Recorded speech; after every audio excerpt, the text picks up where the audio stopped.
Well, I know there's a lot of talks about tariffs. Market was kind of going up today, pulled back, but basically to what the levels we were yesterday, as far as I saw. The White House, Trump announced their reciprocal tariffs, which are lower than most countries. But you can see some of these numbers right here. Now, the idea that the tariffs make foreign governments or other countries pay is not exactly how it works. It's whoever the importer is. Probably the net importers are from the United States, but yeah, if it's a French company importing something and doing business in the United States, they'll pay. I know there's some Chinese companies, but my company is importing stuff from China, so we are the ones paying those duty taxes. Some people don't understand that. It's whoever the importer is, not necessarily the country.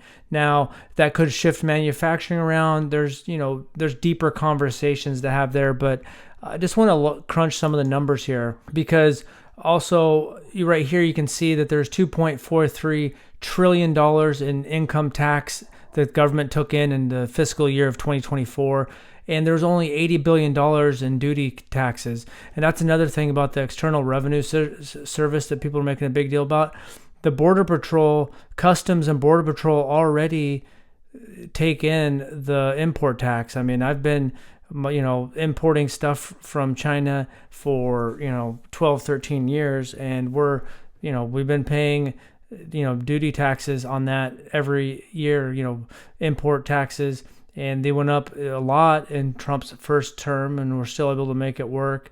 But you can see that 49% of the money the government gets is from income taxes, is about 2.43 trillion. 80 billion comes from tariffs. So here it is. In 2024, income tax was 49%, 2.42 trillion they brought in. Tariffs, 2%, 80 billion. So to replace income taxes, the 2024, we imported $4.11 trillion worth of goods.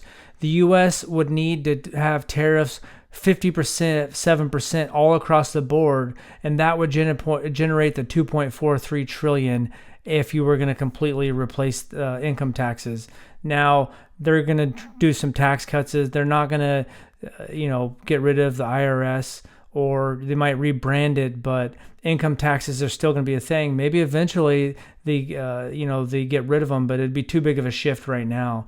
And so when you crunch the numbers, that here they can lower taxes a little bit and have the tariffs up a little bit, and it'll close that gap. But you can see that 49% of the government money that they generated came from the IRS, and the individual income taxes, and only 2% from tariffs. So they can close that gap, but it's a long ways away from just getting replaced.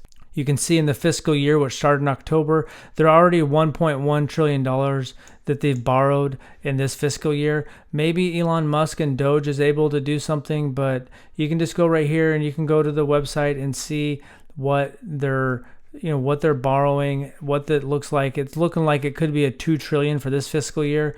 Maybe Doge, they're able to cut some stuff. Maybe they're not able. The interest on the U.S. debt is starting to get out of control, and we'll see. I mean, hopefully it gets under control. I'd rather have a scenario like that, but it's interesting. You can go to the fiscal.data.treasury.gov. I could put a link in the description to check out some of these numbers, but there's a lot of noise. But you can see last fiscal year, they had 4.92 revenue, 1.83 trillion deficit, 6.75 trillion spending.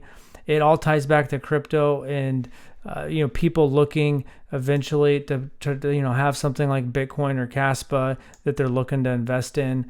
Something that someone can't print to oblivion, and the dollar will probably be the last one standing. But we'll just see how this shakes out. It'll be interesting to see what they're able to do with how much government spending. But, he promised tax cuts, which means less revenue. Maybe they'll make that up with the tariffs. Maybe they're not. A lot of these tariffs are just negotiations trying to work deals with other countries. And we'll see what Doge, when the dust settles, what they actually do cut or what they don't cut or what happens.